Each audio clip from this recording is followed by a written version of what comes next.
Okay, so when you hear the words Strait of Hormuz, what actually pops into your head? For most people, this narrow 21-mile stretch of water is just completely synonymous with tense geopolitical standoffs, military ships, and, a massive choke point for the global oil supply. But underneath all those alarming headlines lies a reality we almost never get to hear about. We're talking about a hidden, breathtaking world of ancient history, otherworldly landscapes, and incredibly vibrant communities. Welcome to This Explainer. Today, we are going to completely flip the script on how you view the Strait of Hormuz and take you on a visual travelogue through its stunning, unseen wonders. Let's dive right into this. We all know the media's portrayal, right? And sure, roughly 20% of the world's oil supply passes through this exact route, making it incredibly strategic. That is absolutely crucial. But today, we're shifting our lens completely away from the oil tankers. We're going to explore a totally different reality, an ancient culture, sparkling red beaches, and bustling local markets that have thrived here for centuries. It's time to experience the stunning human and natural geography of this incredible region. All right, stop one on our journey, the gateway to Hormuz, Bandar Abbas. Now, don't picture some sleepy coastal outpost. This is the vibrant capital of Iran's Hormuzgan province. It serves as the main gateway to the strait. Here, right amidst all the global geopolitical noise, simple, beautiful daily life just thrives, exactly as it has for generations. To put this scale into perspective, a staggering 800,000 people call Bandar Abbas home. It is a dense, bustling metropolis with its own international airport and full modern amenities. It's a city bursting with life, where locals head down to the shores every single evening just to take in the spectacular ocean views. And you know what's really fascinating? The people here form this magnificent cultural melting pot, which you can hear best in their language. The locals speak Bandari. It's a dialect of Persian, but it's heavily fused with Arabic, English, and Balochi words. Why? Because for centuries, traders from quite literally all over the globe have sailed into this exact port, leaving little pieces of their vocabulary behind. It's like a living, breathing cultural tapestry. And you see this diversity in how they dress too, with local women often wearing bright, colorful garments and these traditional, intricate masks. Now, living here, it requires some serious resilience because the climate shock is intense. Picture this. In the summer, temperatures skyrocket to a blistering 49 degrees Celsius. That's over 120 degrees Fahrenheit, and that's combined with incredibly high oppressive humidity. But then, in the winter, it can plummet down to a chilly 5 degrees Celsius. The environment is harsh, no doubt about it, but the locals have beautifully adapted to these extremes over the centuries. And that deep history of adaptation and global trade has left behind some incredible landmarks. In Bandar Abbas, you can visit the historic Gala Dari Bathhouse, which is this architectural masterpiece that now houses small shops selling cultural crafts. You can wander through the massive, chaotic fish market. Fishing is still the absolute lifeblood of the local economy here. And surprisingly, you will even find ancient Hindu temples. They were built long ago by Indian merchants who just integrated right into this vital trading hub. Moving on to stop 2, the wonders of Qashm Island. We're gonna hop on a boat for this one and head over to a spectacular natural free trade zone that honestly looks like it belongs on another planet. Just to give you a sense of scale, Qashm spans 1,491 square kilometers. It is the single largest island in the entire Persian Gulf. It is so massive that it holds entirely distinct microclimates, wild geological wonders, and ancient villages, all on one island. And nothing shows off that alien beauty quite like Star Valley. Seriously, when tourists arrive here, their jaws literally drop. It's a bizarre, surreal landscape made of these sharp, towering rock formations that have been meticulously carved out by wind and water over millennia. Walking through Star Valley, actually, it feels less like you're in the Middle East and way more like you've just stepped out onto the surface of the moon or Mars.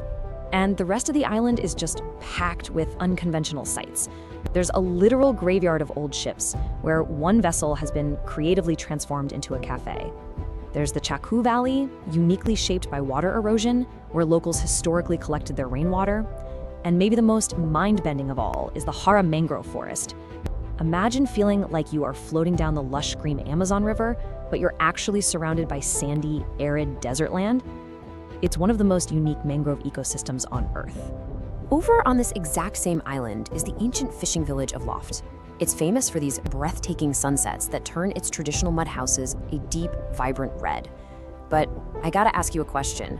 Remember that 49 degrees Celsius summer heat we talked about earlier? How in the world did the people of Loft stay cool before the invention of electricity or modern air conditioning? Well, the answer is some seriously brilliant ancient engineering. They built wind catchers. The whole process is elegantly simple. First, they built their homes out of insulating mud. Second, they installed these specialized, tall chimneys right on their roofs. And third, as that scorching hot desert wind blew over the village, the chimneys would literally catch the wind, funnel it downward, and cool it before it circulated through the house. It was a highly effective, totally electricity-free air conditioning system. Leaving Kesh, the surrounding coastal magic of the street is just off the charts. You've got Kumzar Village, this serene spot tucked between rugged mountains and blue waters that you can only reach by boat. Then there is Red Beach, where the high iron content makes both the sand and the crashing ocean waves a vivid, striking red. It's wild to see.